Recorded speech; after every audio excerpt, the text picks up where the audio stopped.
Welcome to Mustard Seed Project, and this is Arael, a servant of the living God. Today we are going to continue with our topic, the prayers. As we know that prayer is the communication between God and man. That means it must be a dialogue between God and man. When we pray, we have to talk to our God, and we're expecting our God to talk back to us, and we also have to see the fruits of our prayer. We know that the kingdom of God is a hidden treasure. That means we have to seek for this treasure. And it is also written that the treasure or the kingdom of God is in the inside. That means it's hidden, but it's hidden in the inside.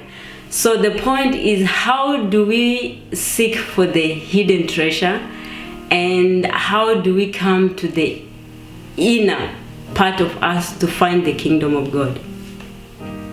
As the kingdom of God is a hidden treasure, so it is also with the word of God. The word of God for me is like a puzzle. At the end, if you fix this puzzle, it has to look like this. But before, when you receive it, it looks like this. You have so many pieces that you have to find out which piece belong to.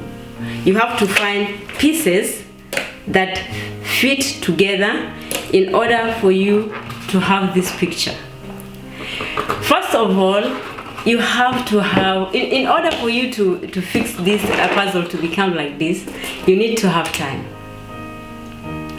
Secondly, you have to have a desire to do it.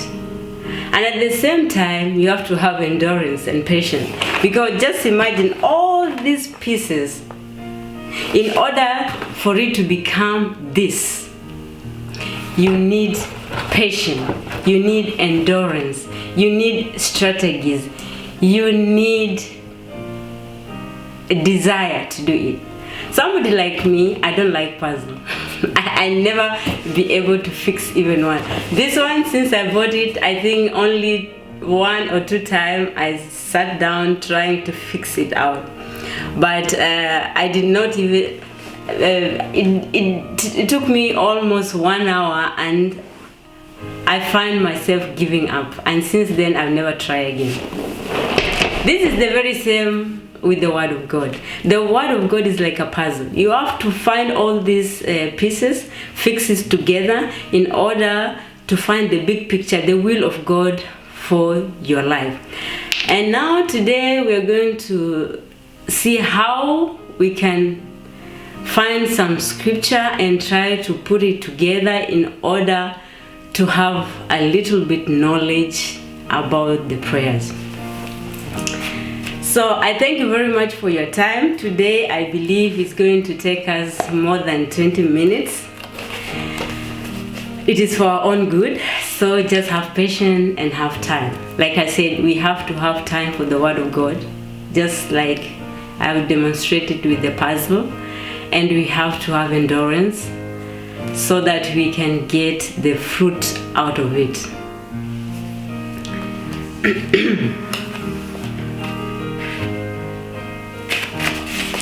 We will start today by focusing on the Lord's Prayer, for we know that the Lord came to show us the way to the Father. So the first place we have to focus is how He taught the apostles how to pray. And then we have to analyze and see what we can learn from it. One thing you have to keep in mind is, for me, I come to understand that Jesus gave them a formula how they can pray. But that is not everything that, okay, this is how we all have to pray always. But it's just like a formula to use it in how we should pray. I mean, it's just a pattern of prayer, but we don't have to fix our mind thinking that, okay, this is the only way we have to pray. No, it is just a formula. Because if you look at the prayer of the apostles and you analyze it and you compare with the prayer of the Lord and even the prayer of the when he was crucified, and so many others prayer in the New Testament, you will find some patterns that are similar. And that is why I decided, okay, let me just take, first of all, today the Lord's Prayer. We analyze it, and then we see what we can learn from it. Let us start by reading. Let us read Matthew chapter 6, verse 9. And it is written,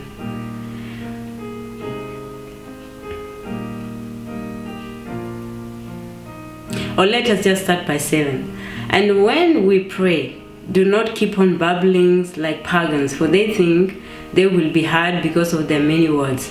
Do not be like them, for your Father knows what you need before you ask Him. So, and then the Lord, the Son of God, continued by saying, This then is how you should pray. Our Father in heaven, hallowed be your name, your kingdom come, your will be done on earth as it is in heaven. Give us today our daily bread. Forgive us our debt as we also have forgiven our debtors. And lead us not into temptation, but deliver us from the evil one. So I really took my time and say, okay, like I said, is this how we should always pray? I guess not. But it is just a pattern or a formula how our prayer is supposed to be. It's just a foundation of our prayer. We've learned there's many kinds of prayer, and that will come into it. We can try maybe by God's grace to go deeper into every kind of prayer. But now we are just laying foundation on how all the prayer, the basics, how it's supposed to be. Or like I said, a dancer will always have a choreography, but in every dance he has a basic. He go to a next level and always come back in the basic. So this is just a foundation how our prayer is supposed to be. But at the end of the day, the Holy Spirit is the one who leads. But as we are in the flesh, we have to teach our flesh how to start so that we can enter into the spiritual realm. So what I come to find out, according to the prayer of the Lord, the first thing he did, he acknowledged God. He said, Our Father in heaven. So that means we always have to know to whom are we praying to. We have to know our God. The scripture says that God revealed himself to Abraham as mighty God. To Abraham, Isaac, and Jacob, he revealed himself as Almighty God. He revealed himself to the children of Israel as the Lord, Yahweh, the I am. But to us, he revealed himself through his Son, the Lord Jesus Christ, as Father. So when we approach him as Father. We are not going to him like the Almighty God. Yes, he is. But the best way to approach him, or the perfect way to approach him, is the Father. Because the relationship between father and child is different between God and mankind. So then the word Father brings us close to him. And the relationship is different. And that is why the Lord started, according to my understanding and the revelation the Spirit of God gave it to me, is that he called him Father. So when we pray, before we start our prayer, we have to approach our God as Father. Why? Because of the different relationship that we are building between us and him. Thank you, Lord.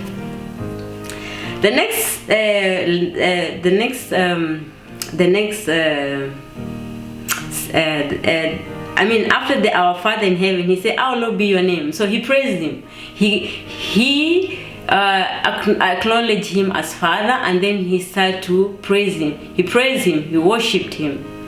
He humbled himself. In front of his Father. He acknowledged how he is need of him, he also acknowledged how wonderful he is. So the next step after recognizing him as Father, we have to worship him. And then he said, your kingdom come. Like I said, the word of God is a puzzle. So when we think about this, your kingdom come, what does that really mean? But when we go to the next chapter, he said that if you see me casting out demons with the Spirit of God, know that the kingdom of God has come. That means the kingdom of God comes with the power of the Holy Spirit. That means for me then, I have to welcome the Holy Spirit. Just like it's written in the book of Romans, that we do not know how we pray as we ought, but the Holy Spirit intercedes for us the will of God. So that means for us, we have to welcome the Holy Spirit to help us how to pray. And then he said, or he has to pray through us. Then he said, your will be done. He said, your will be done. That means in every prayer we offer to God, we have to know his will. How do we know the will of God? The foundation to know the will of God is the word of God. How do I know that? Jesus, most of the time, he said to the Pharisees many times that the word that I'm speaking is not my words, but is the word of the one who has sent me. Or he said it is the word of the Father who is living inside of me. So the word of Christ Jesus is the word of God. So if we know the word of God, then we will pray according to his will. Because it is his will, for example, to heal and deliver. It is his will. If we go even to the next chapter, in the next verse, he says that,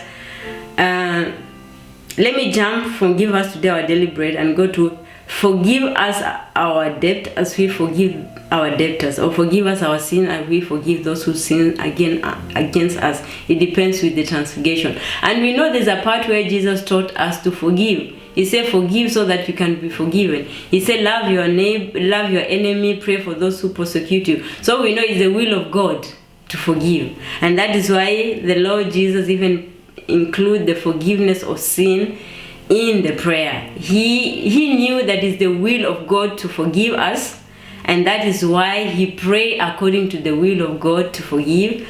And he knows it's the will of God for us to forgive. So also we have also to pray for those who have sinned against us. So it is very necessary for us to know the will of God. And like I said, if you study the prayer of the apostles, or if you study the prayer of the apostles, or even the prayer of the Lord when he was crucified. Before he was crucified, he approached the Father and say, if it is your will, take this cup away from me, but not my will, your will be done. So again, we see that the will of God has to be known in our prayer. The other way how we can know the will of God is also through dreams or revelations. God reveals himself through a dream or through vision. And when you know the will of God for your life through a dream or a vision, then you have to bring it into prayer. I personally, as I was asking myself, why, for example, if you study the scripture, you will see there's only 2 or 3 parts where the prayer of the Lord's prayer have been recorded. I mean, he have prayed many times. We have heard that he was praying day and night, all night long, many times it's written, but nowhere it's recorded how he used to pray. But every part that you read, which we will do in the future, in the next video, if you read it, you will ask yourself many questions. For example, when he was praying for himself, and then for believers, and then for apostles, and then for believers before he was crucified, he said, Father, now glorify your Son. The time has come for you to glorify your Son. So I was asking myself, the Son of God knew the time has come and he knew that he was going to be crucified. But why did he have to pray again that God has to glorify the Son, meaning that now as the time has come, allow them to crucify me? Because many times you read that they wanted to kill him, but because the time has not yet come, they did not. But when the time came, Jesus prayed and said, Father, now the time has come, glorify your Son. So I come to realize, it is necessary for us to know the will of God before we pray. When we know the will of God, then we pray according to the will of God, then it will come to pass. Even when the Lord said that I will give you the desire of your heart, question mark, did he really mean that what you desire, that is what he will give it to you? I don't think so, because mankind desires so much, and most of the things that man desire, it is things that will destroy him. And God is in a mission of rescuing your soul. So I cannot imagine that he really mean that whatever you desire in your heart, you will ask him and he will give it to you. I believe, or I got to understand that we have to pray that, Father, give our heart desire. God, Father, give our heart desire. So that when we have desire of God, then we pray and then it will come to pass. How do I know that?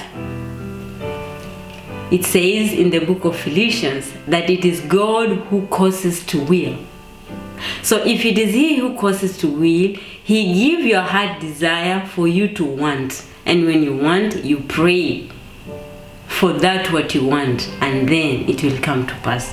And that is why I came to understand when the Bible said that the Lord will give us the desire of our heart, but it really means that we have to pray that he has to put desire in our heart, a good desire according to the destiny he has placed for us, and then we pray according to the desire he, the mighty God Father, have put in our heart, and then it will come to pass. Because most of the time, many things we desire, many things we pray, but it doesn't come to pass. Praise the Lord. Hallelujah. So then let us go to the next verse that says, give us today our daily bread. According to that, I also have something to say. Before I say anything, let us read the book of Matthew 15. Matthew 15, 21 to 28.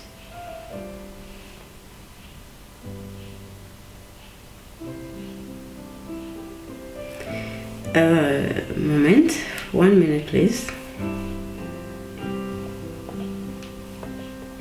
Okay, we are going to read, first of all, we will read Matthew 6, 25 to 33, and then we will read Matthew 15, 21 to 28. So let us start first with Matthew 6, 25, and then we'll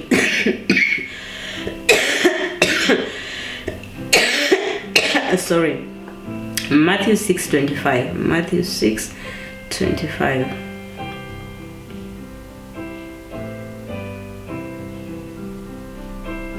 Sorry.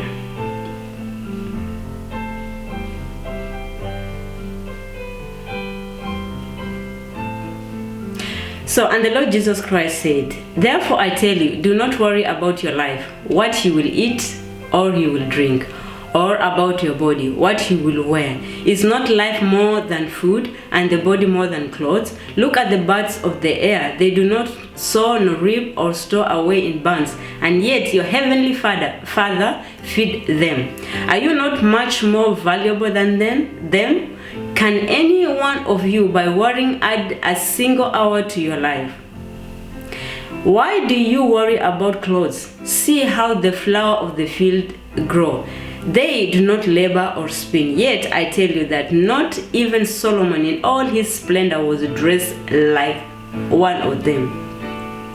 If that is how God clothes are grass of the field, which is here today and tomorrow is thrown into the fire? Will he not much more clothe you, O you of the little faith? So do not worry, saying, what shall we eat, or what shall we drink, or what shall we wear? For the pagans run after all these things, and your heavenly Father knows that you need them. But seek first his kingdom and his righteousness, and all these things will be given to you as well. Therefore, do not worry about tomorrow, for tomorrow will worry about itself. Each day has enough trouble of its own. Don't forget what we just read, and then we run to Matthew 15. Matthew 15:21.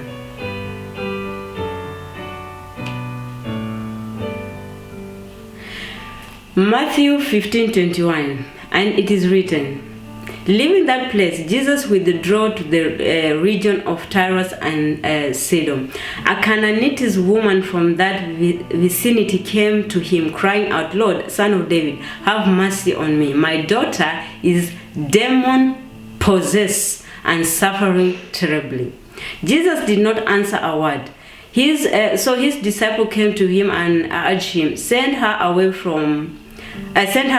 for she keep on crying out after us. Listen.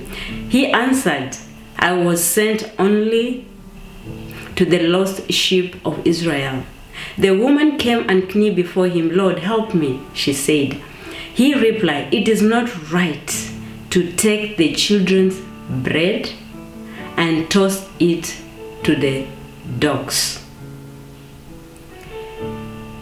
Yes, it is, Lord, she said. Even the dogs eat the crumbs that fall from the master's table. Then Jesus said to her, Woman, you have great faith. Your request is granted. And her daughter was healed. So now let us go back to the Lord's Prayer. The Lord's Prayer says that the Lord said to the apostle, when they pray, they have to ask the Father to give them their daily bread. So most of the time we think that it really represents what we eat, what we dress, or what we need. I mean the basic need, that the bread represents the basic need. I don't think so. Because if that was the matter, the word of God is the word of the Son of God is contradicting each other, the other word. Because the other part he said, you should not worry about what you eat, what you drink, what you dress. He said what you have to worry about is to seek the kingdom and the righteousness of God. So if really his prayer means that we have to pray for our basic need, then there's something wrong about the word of God. And I don't think that there's something wrong about the word of God, but it's the understanding of the word of God that is the problem. When we lack the Spirit of God, we will not understand the word of God, and that is why the Lord said to the Pharisees, you are in error because you did not know the word of God. So let us analyze this matter. Why did I read the portion of the Canaanite woman? This woman came to the Son of God and said, my daughter is demon possessed. And Jesus said, I came only for the lost sheep of Israel. And then he said again, I cannot give the bread of the children to the dog. So first of all, he recognized the woman need deliverance, and the bread symbolized then the deliverance. And then the dogs symbolized the Canaanites, because he was not the Israelite. So the Lord called him dog, but he really did not mean dog, or he meant it, I don't know. But the bread symbolized deliverance, and the dog symbolized the Canaanites not being the Israel, because he said the bread is for the Israelites, and the woman needed deliverance for her daughter. So I come to understand that the Lord's Prayer, when he said, give us today our daily bread, is to ask God each and every day he has to deliver us from the demons and the evil spirit that have colonized the world. And that is why in the very beginning of his prayer, he said, let your kingdom come. Because at that time, when the Lord came on earth, the kingdom of darkness have colonized the world. Because when we go back to Genesis, we read that the Spirit of God departed from man when he sinned. That means the kingdom of God was separated from the kingdom of earth, and that is when the darkness came and dominated. So when he said we have to pray, he told the apostles they have to pray that the kingdom of God comes. So the next thing to ask yourself, what does the kingdom mean? The kingdom means the ruling realm of a king.